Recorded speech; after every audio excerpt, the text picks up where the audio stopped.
What is going on, everybody? It is Bart coming at you with a bit of music talk, something new that's going to be a part of this channel. Probably what this channel is going to kind of be like from now on is a lot of music talk. Of course, the podcast will still be here, but as a 90s guy that grew up in the grunge era, I find myself in 2022 becoming a metalhead, like almost a strict metalhead. Megadeth, thrash from the 80s and 90s, Spirit Adrift, Spirit World, a lot of spirit stuff, spirit sticks, a lot of metal. Loving metal. Gojira has been a big obsession of mine lately, and it made me kind of think, like, I went almost 40 years of my life listening to 90s alternative rock, the grunge era, all that stuff that, in my opinion, is actually good, but does it stand the test of time? How good is it today? Now, in today's world, you see a lot of teenagers and maybe young 20-somethings wearing Nirvana t-shirts, lots of stuff from the 90s era. The 90s have kind of come back in a big way, which makes perfect sense because when I was going to high school in the 90s, late 90s, by the way, 99, class of, everyone was wearing Led Zeppelin shirts, Grateful Dead shirts. Of course, we had our Korn shirts and our Marilyn Manson shirts and our Nirvana shirts. We had that too, but you saw a lot of Grateful Dead, a lot of Led Zeppelin, stuff like that.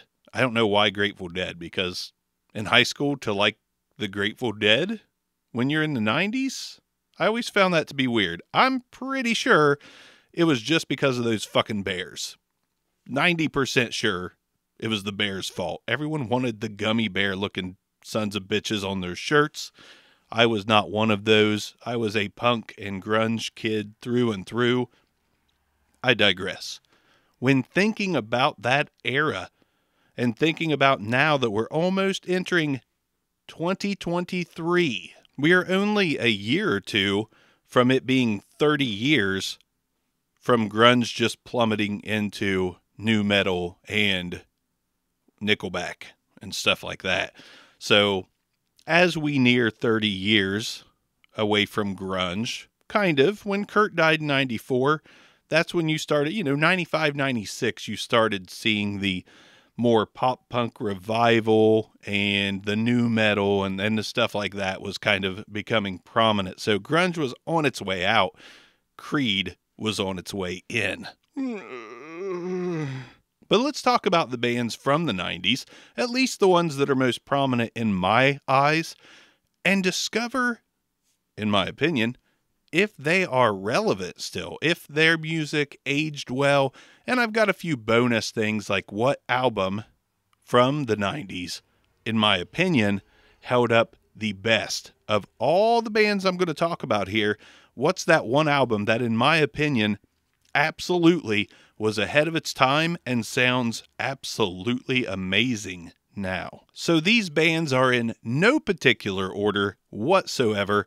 Let's start with one of my favorites from growing up. I remember being in my bedroom and jamming this double album from heaven that I thought was just an absolute fucking masterpiece, which is crazy because today my feelings are a lot different. Let's talk about the Smashing Pumpkins and Billy Corgan's weird ass. From such albums as Siamese Dream, Melancholy and the Infinite Sadness, which is the double album I spoke of, and then you've also got Gish, which I didn't really get into back then. I was more of a Siamese Dream and Melancholy kind of guy. Melancholy especially. I don't know why. Most of the people I knew were more Siamese Dream, but I was all in on Team Melancholy. But this band had a really unique sound. It wasn't grunge. It was like a mix of grunge and alternative. They could kind of do and be whoever they wanted to be depending on the song, like the 1979 song. And then you flip that over to Despite All My Rage, I am, they could do whatever. They could pretty much pull off whatever sound they wanted. Billy Corgan could be angry. He could be happy. He could be, romantic, or he could be violent. And it worked back then. How does it work in 2022, almost 2023? well, in my opinion, they aged like bread. Now they're kind of old, stale, crusty, and basically expired. I have a major hard time listening to Billy Corgan's voice now, so much that I don't know how I handled it then. No hate, still respect, and still love what they gave me growing up. It just does not work today for me in any way, shape, or form. And yes, I have listened to their newest releases, and I will say, not Sire, but the one before Sire that was more of an EP, I kind of dug that like 3-4 years ago, whenever that was. But Sire, I assume that's how it's pronounced, and this new album that just dropped that's supposed to be like the follow-up to Melancholy, I can't stomach it at all. So, did the Smashing Pumpkins age well? No.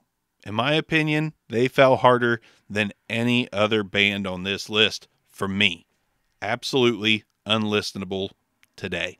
The old stuff, maybe you can still listen, but the new stuff is absolutely terrible, and even the old, I don't go to. If it comes on somewhere, I might be able to listen to it for a little bit, but honestly, now that I think about it, I'm probably turning that shit off. Next band on the list is the one that all the young kids love today, and honestly, I loved too. I remember where I was when I heard Smells Like Teen Spirit. Yes, I'm talking about Nirvana. There's some good things here that are because of bad situations. So Kurt dies. That's awful. But I will say, for the sake of Nirvana's legacy and longevity, the fact that they only had like 4 albums, including the Unplugged album, is it's kind of important to the history of rock music because that shit holds up. And I'm saying that as someone who is almost completely burnt out on Nirvana, with a caveat. I very rarely dip into Nevermind, even though I think it is an all-time great album. Always will be. I'm just burnt out on it. Heard that shit too many times. Seeing kids in smiley face Nirvana shirts also makes me sick of it. But that doesn't distract from the fact that doesn't take away from the fact that that is an all-time great album. I loved Nevermind. It is a gateway drug into all the other musical drugs I've had. Then you've got In Utero. Now, I skipped one intentionally. You've got In Utero, which in my opinion is their best album. It's my favorite album. It's one that I do go back to every once in a while because that shit is raw and powerful, and you just knew by listening to it that Kurt was like, fuck the fame, I'm going to make a punk album, and that's exactly what he did. Love that album. Holds up to this day. So does Nevermind, actually. I'm just sick of that. Unplugged. The best Unplugged album ever made, bar none, hands down. Don't care what you say. I love Alice in Chains too, but that Nirvana Unplugged album is still up there in the all-time greats of acoustic rock music. That is a fantastic album. It doesn't exactly get old, but I don't dip into that one very often either. Now, the album I skipped by them, Bleach, I've actually had a revival on this one. Growing up in the 90s, you had that taste of Nevermind, and then you went from there. You didn't really backtrack to Bleach. At least I didn't, because 1, Dave Grohl wasn't there. 2, it was way raw, and you were used to the polished sound of Nevermind. So I just did not dip into Bleach, but on further review, as I am a 41-year-old, Bleach kicks ass and is currently my go-to album for Nirvana. When I want to hear Nirvana, I actually throw on Bleach because it's new and fresh to me. I'm actually glad I didn't give a shit about it back then because I love it now and it feels new to me. Nirvana, did it age well? Fuck, yes it did. Even though I'm sick of a lot of it, it held up well, it aged well. They're timeless and classic like Led Zeppelin, just from a different era, my era.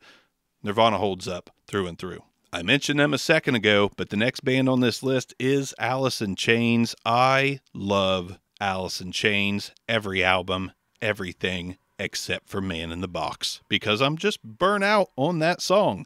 We've all heard that song, anyone who listened to grunge, we've all heard that song 1,000,001 times, and I am done with it. Everything else they've ever done, Lane Staley era, I'm on board. I love Give Me More. That doesn't mean I listen to it very often, but I do listen to it Sometimes. I will say once every 6 months, I will throw on Dirt because Dirt is the timeless classic from their discography, in my opinion. The self-titled Three-Legged Dog album is underrated as hell. That's a great album and still sounds fresh today. But Dirt is Dirt, and Dirt is badass. It's like the perfect blend of 90s alternative, grunge, and metal. It is a tornado of everything that was great about that era. Alice in Chains, 100%, still relevant, still good. It aged very, very well. The Unplugged performance, while I said it's not the best because Nirvana's is, Alice in Chains and another band I'm getting ready to mention are kind of tied neck and neck for that second all-time Unplugged performance, at least for me. That Unplugged album was amazing. Let's go ahead and go with another big one from the 90s. This band gets way too much hate in my opinion. Stone Temple Pilots. When this band came out, everyone wanted to compare them to Pearl Jam, I assume because of the song Plush that kind of had a little bit of Pearl Jam vibes. But upon digging through that first album, Core, which was hands down maybe best album out of every 90s alternative grunge album, front to back, there's not a weak spot on that entire thing. There's others with no weak spots, but I feel like where that band was hated on so much in that time, I feel like I love them more for that. Like, I think Core is up there with Dirt, up there with In Utero, up there with another album I'm going to talk about in a minute. That album was absolutely stellar. From day one, I never cared that they were sounding like Pearl Jam. I just heard this album as like, this is my jam. Core from Stone Temple Pilots is fantastic. Then you've got Purple, which was an amazing album front to back as well. I thought Tiny Music was a good album. It was a switch up, and that's something that you can say for Stone Temple Pilots. They weren't afraid to switch it up. They had album 4. So to me, the first 4 albums all had a major part in my upbringing. I listened to all 4 of those albums over and over and over, just like I did anything from Alice in Chains, Nirvana, or another band, which you've all figured out by now, but that's okay.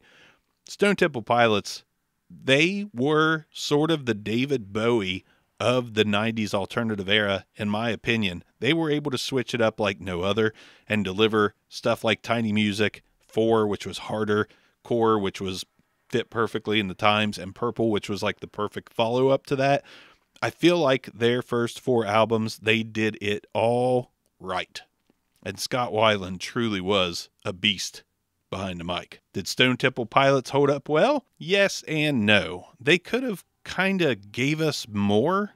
What was Shangri-La-Dee-Da? What was that shit? They really fell off hard as far as their discography goes, whereas bands like Alice in Chains kept going with the new singer, and that music is probably better than Stone Temple Pilots albums after 4.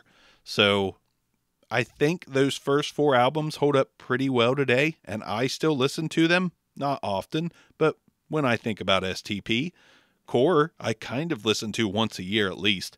But the other albums, they kind of killed the legacy just a little bit, as did Scott Weiland doing what Scott Weiland did and leaving us way too soon. They're one of my favorites, but they're hanging on, kind of. They're hanging on. They might fade into obscurity after time. Maybe another 20 years, most people won't know what Core was, and they'll have to be reminded by us super old folks that Core kicked ass. I'm going to get away from the big bands for a minute, just because this is the order that I had everything in, but next is Oasis. This is going to be short and sweet. I don't think that shit aged well at all.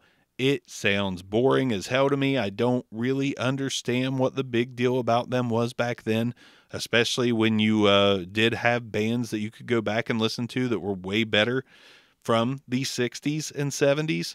Oasis just was not my thing, so I guess I am a little biased here, but I also don't hear anyone talking about Oasis. I just see every once in a while, are they getting back together in little articles from Loudwire and shit like that, and I'm like, I don't care if they do or don't.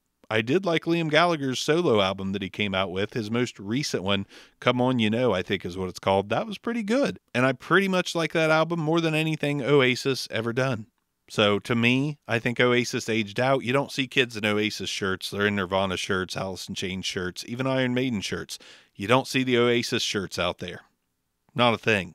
Aged out. Didn't age well. All right, I'm going to piss off some super fans. The next band here is Sublime. Short and sweet on this one too. I go back now and I listen to Sublime and I wonder what the fuck was I thinking owning CDs from this band. Honest to God, this is some of the worst music that came out of the 90s in my opinion. Yeah, there's a little spot in my heart for it because of Ruka and some of the stuff off 40 Ounces to Freedom, but then they kind of got big with Wrong Way and Santeria, and I liked that okay, but it was never really anything that I looked out for, like, ooh, somebody got this Sublime CD in their car that I'm in. Never really did that. Never was a super fan, but now when I listen back, I think it sounds absolutely awful on Smash Mouth levels. So to me, didn't age well. Easily the one band on this whole list I probably will never listen to again if I can help it. Now we've got one of my personal favorites from my upbringing, and that is Rage Against the Machine, who I had tickets to see before the pandemic, and then the pandemic ruined it, and then when the show was rescheduled, I could not go. Wah, wah, sad. Rage Against the Machine, another band, sort of like Nirvana, didn't release a whole lot of albums, but every album was pretty strong. Even Renegades, which was a cover album, which is actually one of my favorite cover albums of all time. Great stuff. But does Rage Against the Machine, with their hits Killing in the Name, Bulls on Parade, amongst others, does that band hold up? Short and sweet here too. Small discography, not really grunge, not really nu metal. It was kind of its own thing back then, and it was very innovative, honestly. Like, there were things that may be comparable to what they did back in the day, but no one did that blend of genres quite like Rage Against the Machine, and with that kind of power. For that reason, and because of the resurgence in sounds somewhat like that, I think that they hold up pretty well. Sadly, Zach De La Rocca's legs do not hold up that well, and we may never see them tour again, but Rage Against the Machine sounds just as good today as they did back then, and I think anyone looking for some heavy music with a lot of genre blends would surely enjoy this band. I think Rage Against the Machine is holding fairly strong. Now, granted, without any touring, they will obviously fade into obscurity a little bit more because they're not one of the biggest bands on this list. But as far as, like, does their music truly hold up, I think it does. The last of the big four is next. Big four of 90s alternative, that is, in Pearl Jam. My God, there's some stuff to unpack here. I believe that 10 is one of the top to bottom best albums of all time. Front to back, fantastic. I am sick of it. I'm sick of a lot of the songs off that album. I still can't really get into Jeremy because my name happens to be Jeremy. But that whole album, front to back, wonderful. Don't listen to it too often, but I do still put it on every great once in a while. But after that album, there's really nothing that is, stick to your gums good. Versus was fine. Vitalogy was fine. I actually am a big fan of No Code. To me, that's a very underrated one. But I do remember putting it on for the first time and thinking, what the fuck is this? And then as time went on, I realized this is growth. This is what growth is. But after No Code, in my opinion, they never really grew any more from there. It was kind of like they were stuck in neutral after No Code. Like, Yield was fine. Binaural was fine. Backspacer was pretty damn good, actually. Lightning Bolt or whatever, that might not even be the name of it. That was fine. And their newest album was also fine. But they never came close to matching 10 levels of greatness, in my opinion. And for that reason, I feel like they fell off harder than most. Now, maybe that's due to the longevity. Like, it's hard to keep pumping out album after album after album that is actually good. So I'm thinking that's a little bit of where this comes in. I do think that their albums are solid. Like whenever they release an album, I listen to it, but none of them have staying power for me, which is ironic because I feel like they're going the way of Neil Young, who was really relevant in the 70s, and then ever since he's put out plenty of albums, but nothing compares to his last albums from the 70s. And Pearl Jam, it's kind of the same thing. Nothing really compares to 10. Therefore, I think that Pearl Jam fell off pretty hard. Not as hard as the Smashing Pumpkins, but pretty damn hard. That being said, I hope they keep making music because it is still good. It's just not nearly as relevant as it once was, and there really is no timeless classic album from this band since 10. You may have an opinion that like Vitalogy, which is the closest to me to being a classic album, you may have the opinion that it is indeed a classic album, but at the end of the day, popular opinion, it's not. It's just not. Still love them, but I definitely feel like they are a little more obscure than they used to be. Fell pretty far. Next up on the list is one of my all-time favorites, and I'm probably going to be biased here as well, but that's okay. These videos are supposed to be to either spark your anger at me, or to enjoy the same music I do, or just be interested in hearing opinions. What are our credentials on YouTube anyways? We can't all be Rick Beato, which I think at one time, maybe he didn't have that many credentials, but he's interviewing everyone now. He's pretty cool too. Anyways, 9 Inch Nails. I will say, this band blew my mind at the Vets Aid concert in Columbus in November of this year, 2022. The Breeders played, and I was like, that's cool. And then James Gang played, and I was like, I'm glad I got to see that. And then the Black Keys played, and I was like, Black Keys just stole the show. But then 9 Inch Nails come out. Keep in mind, a lot of boomers in the audience here, but 9 Inch Nails came out, played Wish with the lights still on. At least the first few seconds of Wish from Broken with the lights still on. Blew everyone's freaking socks off that wasn't 60 or older. And it was literally the best show I've ever seen. It was harder than anything I've ever seen live, and I've seen some hard shit. It was louder than anything I've seen live, and the energy was just insane. I think 9 Inch Nails is one of those bands that if they did release a really good album right now, like maybe 2023, I think the relevancy would come flooding back in to a certain degree. I think they could totally pull off a revival. I think 9 Inch Nails is one of those timeless all-time bands that their sound is never going to sound old. It's always going to sound somewhat fresh. Trent Reznor's just a genius in my opinion, and I wish they would release something new, but my God. Pretty Hate Machine, Broken, The Downward Spiral, The Fragile, With Teeth, which Dave Grohl drummed on that album. Hesitation Marks, highly underrated. I think pound for pound over a long course of time, 9 Inch Nails probably have the strongest discography over time than any other band that I've talked about on this list. I think they are still hugely relevant, especially if they would put out some new music. Hesitation Marks was really the last thing I consider them putting out as a full album. The rest has been kind of EP-ish and good, but not great. 9 Inch Nails thrives on full-length albums, in my opinion. Hope to see one soon, but did it age well? In my opinion, hell yes it did. 9 Inch Nails, kick ass, will always kick ass, and Trent Reznor looks fantastic. Let's go back to the negative with this next band, Weezer. My God, has there ever been a more polarizing band from the 90s than Weezer? Blue Album, classic. Pinkerton, classic to me. Green Album, classic to me. The Red Album, underrated, amongst others. They had a lot of really solid music when they first came out. A lot of solid music that I really enjoyed, but my God, longevity has absolutely not been kind to Weezer. From big mishaps such as Make Believe with Beverly Hills, and this latest 4 EP thing about the seasons, which was really rough until the Winter EP, which still wasn't that great. Weezer is one of those bands that pride themselves on putting out 18 albums over the course of 10 years, but they should probably stop.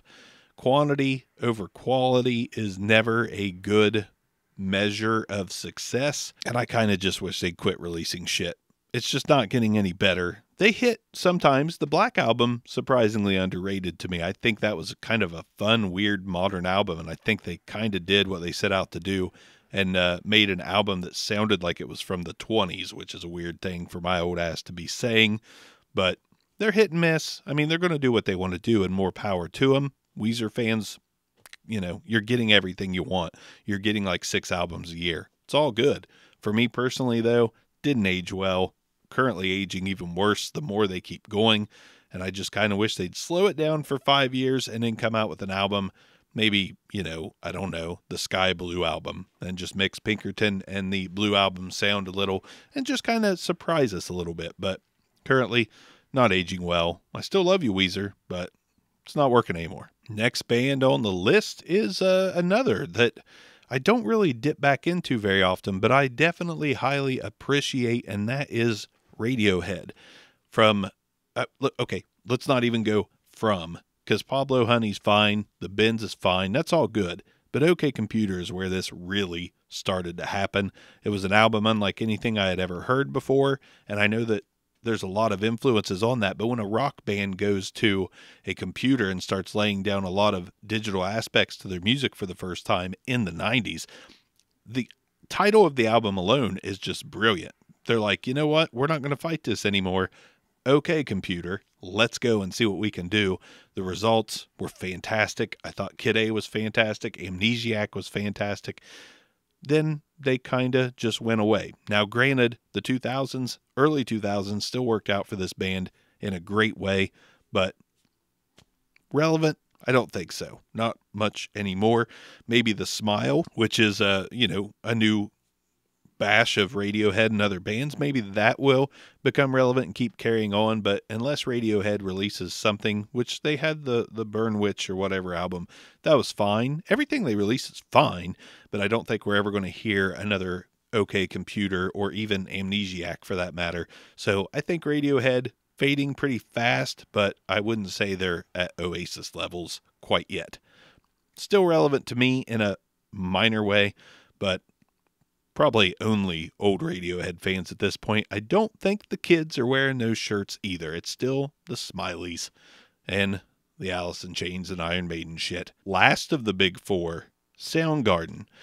This is a tough one because I personally think that Down on the Upside is their best album. Thought it was a sign of their growth, kind of them perfecting a lot of different sounds that they had experimented with in minor ways over the years.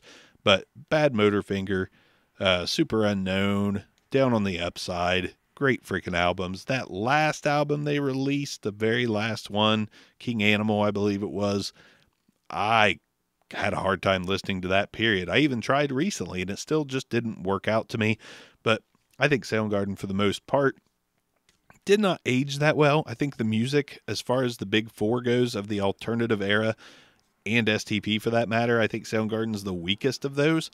That being said, I think Chris Cornell's solo stuff, especially the acoustic stuff that you can find on YouTube, where he performed at like Howard Stern's studio and, you know, live events and stuff like that solo Chris Cornell stuff is more relevant and sounds better than anything I've even talked about, I think, on a purely musical level. If I could bring anyone back just to keep making music, it would be Chris Cornell with his acoustic guitar, singing covers of Nothing Compares to You. Look that up. That is amazing shit. Chris Cornell, gone way too soon. The best voice of the 90s, in my opinion. The best covers that anyone's ever done, period, in my opinion. No one did a cover like Chris Cornell. You just have to look around to figure that out. He was the voice. He was the voice. His music will always be somewhat relevant, but Soundgarden's aged out almost completely, I think, at this point, sadly. Now it's time for some of the obscure bands from this video. First, we've got the Deftones. I add them here because I think as far as like that mid-90s wave that happened right after grunge, which Deftones were kind of right there with and at the end of, I guess, with Adrenaline, Deftones, definitely still relevant today. They released a great album called Ohms just a couple years ago. I thought that was awesome. I think if you go back through their discography, if you haven't listened to them for a while and you go back, the quality is actually quite surprising from them. Very, very good band. Still relevant today. Their sound is kind of perfect for that mid-90s acceptability. Like, this rocks. It's almost nu metal, but not quite. And then in the 20s, it's like, who's this band? This sounds hot and fresh. I think the Deftones, probably one of the best bands on this list as far as staying relevant for almost 30 years. So for that, I would say that the Deftones are holding on strong. All right, now we've got to get to some sad truth yet again. The band Live, which is one hot fucking mess of a band if you look into the history and read about all the ups and downs of that one. But my God, was Throwing Copper a fantastic album. One of the best albums from the 90s, bar none, front to back, beastly. Absolutely beastly. Not heavy beastly, just really freaking good. Front to back. Sadly, besides a few songs off Secret Shamati or whatever the fuck that was called, they fell hard. They fell Smashing Pumpkins hard, but didn't have as much good music as Smashing Pumpkins, but I would take that live album over anything the Pumpkins ever did. That being said, they're completely irrelevant. They're still touring, and I'm sure that their hardcore fans are loving every minute of it. Me, I'm going to pass. I'm done with that, but I still throw on Throwing Copper every great once in a while, but for the most part, they aged all the way out. Getting down to the nitty-gritty and obscure here. Faith No More. One of my favorite bands from this list. Have I said that before? I think I've said it a few times already. But Faith No More, Mike Patton, dude can do no wrong. Mr. Bungle, awesome. Tomahawk, awesome. Dead Cross, awesome. Faith No More, absolutely fantastic. Their fans are really stuck on Angel Dust. I like that album, but for me, I think their two last albums, their latest two albums, are just as strong as most of their other discography. Now, granted, I do believe that The Real Thing is easily their best, and I think it's a timeless classic. Angel Dust, pretty close to a timeless classic as well, but I think everything they did after that is still really good too. And I think it's super relevant because I think a lot of bands have them as an influence. So Mike Patton, that dude is just the man. I think that Faith No More technically holding strong because I think a lot of people dip back into that as far as new bands. But I can't say holding strong is definitely probably more of an opinion of mine than it is a fact. I just have a lot of respect for this band, and I think they're one of those ones that as time goes on, there's a real chance for more and more people to find that and be like, whoa, have you heard this band from the 90s? That's kind of what I think Faith No More is. Absolutely fantastic stuff. And Mike Patton still killing it in a ton of ways. Next on the list, we've got the Red Hot Chili Peppers. I've got some strong opinions on this band. Was not a massive fan of them growing up, but I did like their albums. I did get into By the Way for a really long time there in my late 20s, I believe. Everything they did, I was pretty on board with. I liked most of it. Now, something changed, and they released an album called The Getaway. That was without John Frusciante, which, by the way, was also without Frusciante, but I didn't get into that album big time. The Getaway, I certainly did. Great album, top to bottom. Actually, one of my favorites of all time. It's that good to me. But Danger Mouse also has a way of making me love everything that he does. As far as are they still relevant or not, they just released 2 albums just this year. I didn't like either one of them. I'm kind of over the Frusciante sound. I know, Frusciante is the Peppers. I get it, but not for me. I really dug what Danger Mouse done. They were planning to do more with him, and then that all changed when John wanted to come back yet again. More power to them. They're happy. They're making music. Their fans are loving it. I personally am not, but that doesn't change the fact that they are still absolutely holding strong. And holy shit, Anthony Kiedis looks like he's not a day over 45. But in reality, he's as old as the people that were at the Vets Aid concert that were scared of 9 Inch Nails. Moving on, Chili Peppers, I will add probably the most relevant out of all these bands, with Deftones, with 9 Inch Nails. Factually, probably more so. Probably the most relevant band on this whole list because of the longevity and the fact that they're releasing albums that are still charting. Who would have expected that back in the day? Was Chili Peppers your favorite? Did you expect them to still be holding on this strong in 2022? I wasn't. Now, that being said, I'm going straight to another band that might be holding on even stronger than anyone on this list. Again, they definitely are for me. But if you look at the grand scheme of everything, I think they are, period, the band that is still massively relevant. And you may hear this name at first and be like, but wait, they weren't part of the... Yes, they were. First album, 1994, Foo Fighters, Dave Grohl probably went farther with Foo Fighters than he ever could have gone with Nirvana. Maybe they would have kept pumping it out, but I have a feeling they probably would have went the way of Pearl Jam and started doing stuff just to piss people off, and it wouldn't have worked. Not that that's what Pearl Jam done, but Kurt would have probably got a good kick out of pissing us all off. Dave goes on, fronts his own band. Lo and behold, that guy's like the Paul McCartney of my generation, in my opinion. Some of the best music that's ever came out. Queens of the Stone Age, Dave Grohl. 9 Inch Nails, Dave Grohl. Killing Joke, which the album he drummed on was badass, Dave Grohl. Now, if you listen to just the singles, if that's all you've heard of Foo Fighters, you're really missing out big time, because it's the songs like Stacked Dead Actors and Stranger Things Have Happened, just countless others. Basically what I'm trying to say here is their discography is deep. Each album is deep. Yeah, I can understand not loving Everlong and a few of the other songs because you've heard them so many times, but dig into that discography and you will find a treasure trove of actual great rock songs, in my opinion. Now, as I transition out of the Foo Fighters, I will also make a statement that is controversial. I think the Foo Fighters are the best American rock band of all time. Think about it. What other rock bands from America can you think of that have the longevity, career, impact? I mean, everyone knows who Dave Grohl is for the most part. He is a true rock star. Who else from America? Creedence Clearwater and Aerosmith have been some of the names I've seen floated out there, which tells you everything you need to know about the other great bands from our time on this earth are from other countries.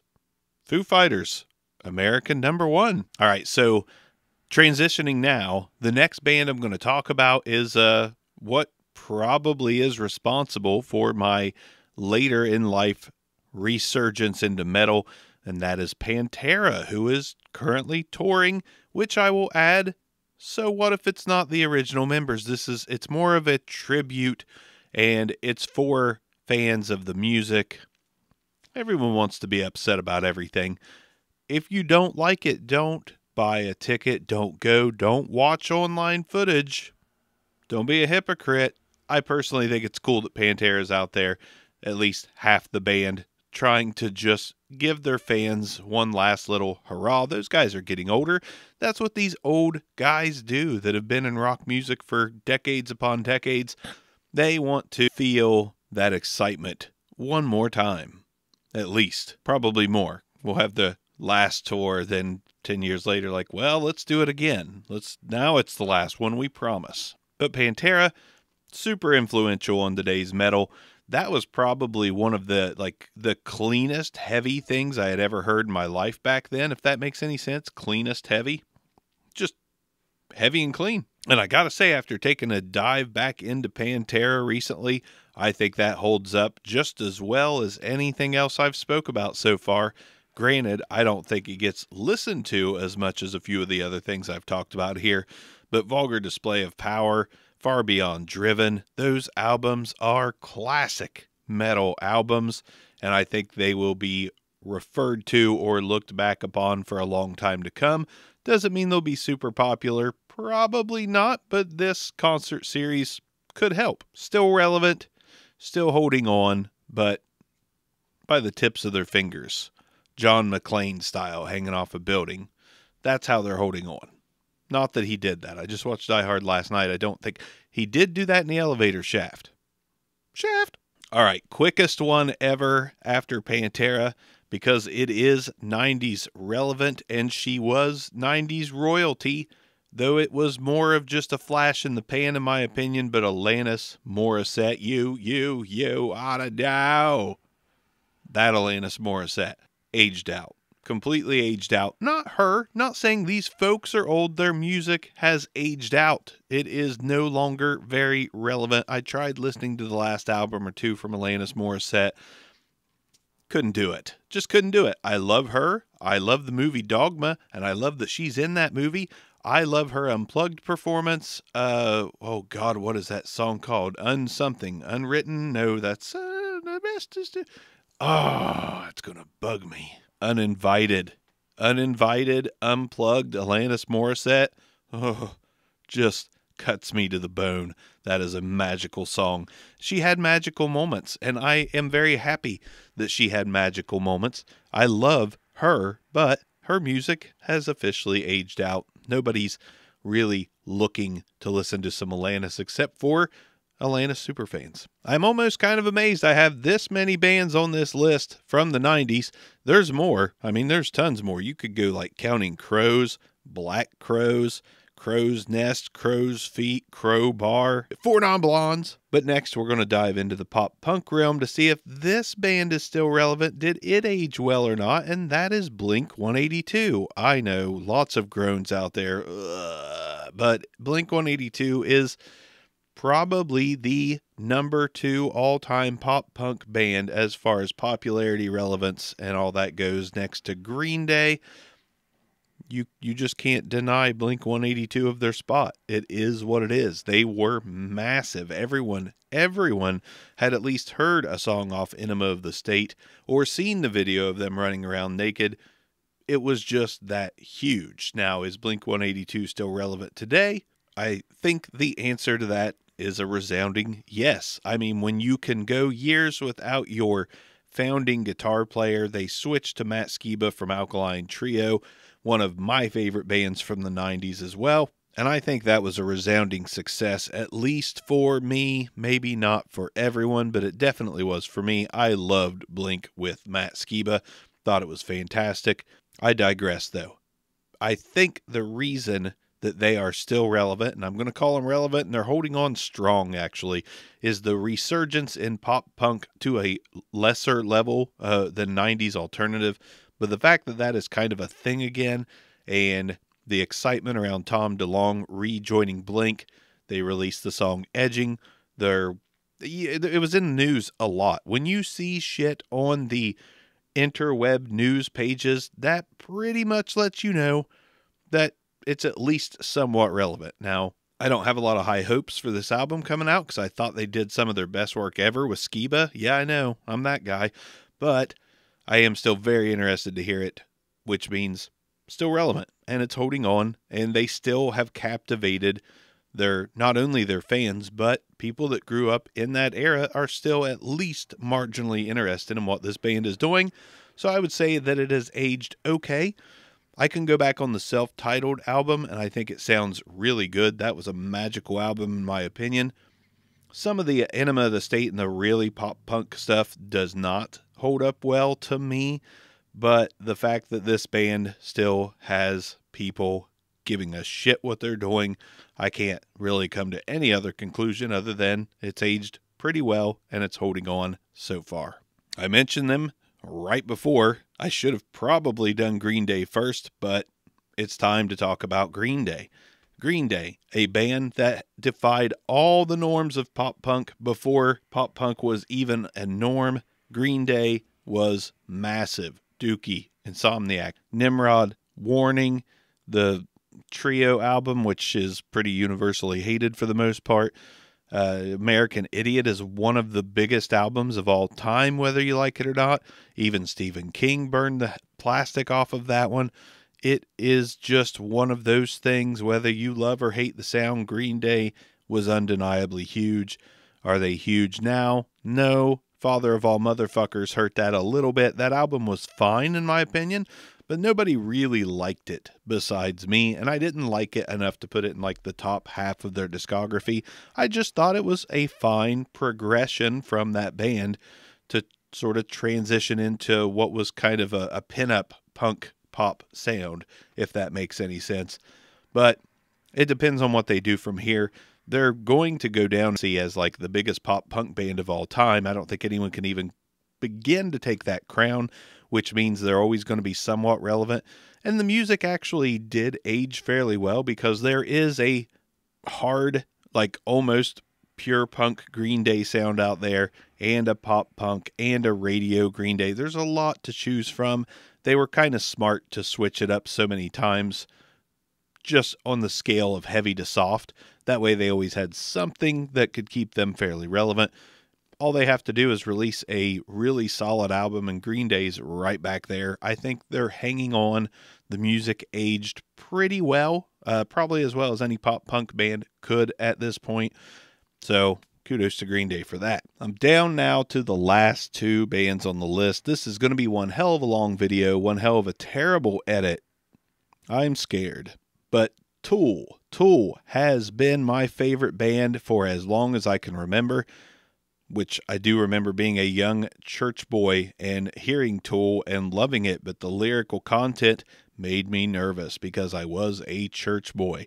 I snapped a few copies of Undertow on cassette and always ended up rebuying it. Yes, my upbringing was a little too extreme as far as church goes. I was snapping tapes that were satanic, saying, "Not today, Satan," only to later be like, "Come on in, Satan, let's rock." But as much as I've loved Tool from being a young boy until the ripe old age of 41, not too far from 42, I think I'm finally over it. I'm not exactly a massive Tool fan anymore. I still love everything that they've done. It still is great to me. But the fact that you wait 13 years between albums, and it was like 6 and 8, and it's not consistent enough. But their discography will go down in history because they did not oversaturate the market with their music. That is one thing you can say about them. But Fear Inoculum, I loved it. And then as time grew on, I was like, it definitely is the weakest album of theirs. It has moments of brilliance, but overall, it's not their strongest work. It's a little repetitive, a little chuggy. Some of the songs are long just for the sake of being long, in my opinion. And I kind of think that album may have put them in the holding on category, because they are still holding on. And all the music aged pretty well. Tool sounds good to me today like it did then. I just don't obsess over it like I used to, because Fear Inoculum kind of felt like the end to me, and I think it would be okay if it is the end. And that's coming from a lifelong Tool fan. I think it would be okay. Maynard's not angry anymore, which affects the vocals. I feel like the rest of the band isn't as inspired as they once were on Lateralis, which is sort of their creme de la creme to me. 10,000 Days is massively underrated. I think that was like, if Lateralis is a 10 in my book, then 10,000 Days is a 9.8 to me. It was a great album. Fear Inoculum is like a 7, but they're still holding on. If they would just push out an album and just kind of do a drastic change-up, which is not their style, they could be massively relevant again, and they could be aging extremely well. But I think the music, it's strong. The following of that band is cult-like. They're always going to be in the conversation of the best hard rock and progressive bands. So I'll say it aged well, and they're holding on. But again, the fingers, they're probably 2 knuckles deep into the elevator shaft. They need to do something to get their palms up there. All right, last one, and there's a reason this is the last one, because it's sad and also weird, because this band, I don't think this particular group would be in anyone else's video if they mimicked exactly what I'm doing here. Marilyn Manson. I hate to even talk about him, because did he do those heinous things? Did he not? I am not the person who judges you without any evidence. I don't know. All I'm going to say before I talk about this guy is, typically where there's smoke, there's fire. And I don't think anyone would be surprised if he indeed did the heinous things he's been accused of doing. That being said, I'm not going to say one way or the other. I'm going to currently talk about the music and ignore the person. But Marilyn Manson was one of the few from the 90s that were actually kind of hanging on. Maybe everyone wasn't listening, but a lot of his albums over the past 15 years have actually gotten some critical acclaim. He's actually switched it up on those albums over the years. And, yeah, I've got a little surprise at the end of this one. It's not him. I'm not hanging out with him, I swear. But honestly, the look, the Satanic Panic era there in the 90s, whenever he was kind of coming into his own, he was on talk shows trying to, well, basically out talking everyone. He's a pretty intelligent guy, but there's a lot surrounding him. The 90s have a massive asterisk on it that says Marilyn Manson, because he was more than just music. He was a cultural icon on one end of the spectrum or the other. He was either loved or absolutely hated, and I think that deserves a nod on this list. I think some of his albums, they were pretty good. That's another guy that I listened to everything he released, mostly out of curiosity, and he created that curiosity for me. It's not because I thought his music was magical or super fucking great. He made me want to check into what he was doing next because it was just interesting.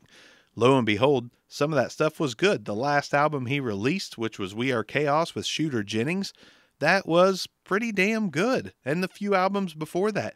Deep Six is one of the hardest rock songs out there right now that we've all heard in a long time.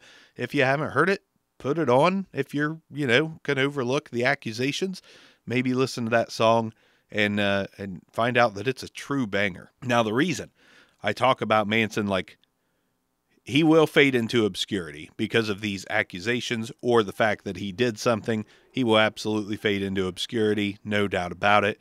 Nobody's going to remember him for his music. Sad but true, because there is a piece of music that I think, as far as not relevancy, but as far as aging, there's a piece of music above all from the 90s that I cannot believe how well it aged. I'm shocked still, and I reconfirmed this. So about 3 years ago, I put on Mechanical Animals by Marilyn Manson, and I remember hating this album when I was younger. Actually hating. I listened to Antichrist Superstar. That was my jam back then. And then I put on Mechanical Animals and was like, what the fuck is he thinking doing this? What is this crap? What the fuck kind of music is this? 3 years ago, I put that album on for the first time in a long time, and it just hit. I was like, this was, you hate to say ahead of its time, because it was heavily influenced by Bowie and Queen and a lot of old rock and some glam rock. Like, there was influences there, but he did it really well, and I think he just caught us all by surprise with this one. My surprise being, I hated it. But 3 years ago, I found out I loved it. I just put this on a day before doing this video, and it still holds up better than anything else I have heard from the 90s. That album, Mechanical Animals, is the truth. That is a fantastic album. If you like rock and roll of any kind, especially the 70s, early 80s, maybe late 60s, and you want a modern spin on a lot of it, that album is that. That album is the truth, and it makes me sad that this guy might be a piece of shit, or at the worst is accused of some terrible things. Again, I hate to speculate, but where there's smoke, there's typically at least some amount of fire. And he doesn't exactly seem like, the guy that's going around trying to do good deeds. Maybe I'm being an asshole by saying that. I don't know. But I will say one thing. He did a great deed in making Mechanical Animals. That album is fucking fantastic. That being said, he's going to fade into obscurity, no doubt about it. But the music, some of it anyways, most of it did age fairly well. I got 2 honorable mentions. The 90s gave me Silverchair. I really like Silverchair, and I think their last 2 albums, which are very soft, Straight Lines and Diorama, those albums are really good. Like, really good. Made me want more Silverchair, but then it was over. Their early stuff had a space in my heart back in the day, but didn't age that well. Didn't age that well at all. The new stuff, it did age well to me, but that doesn't matter. Everywhere but Australia, they're just honorable mentions.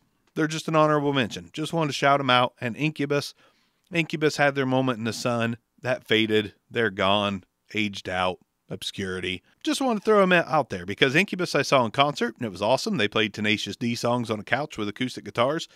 Fucking great time. Love those two bands. Not many people would even say that on camera anymore. Love those bands. I will, but they are just honorable mentions. But there you go. There's some of the bands from the 90s that I think either stayed relevant, aged out. How's it sound now? What are they? The 90s was a great time. Reason I did this video is because it was also a long time ago. And I want to talk about it before I died. I'll see you guys next time.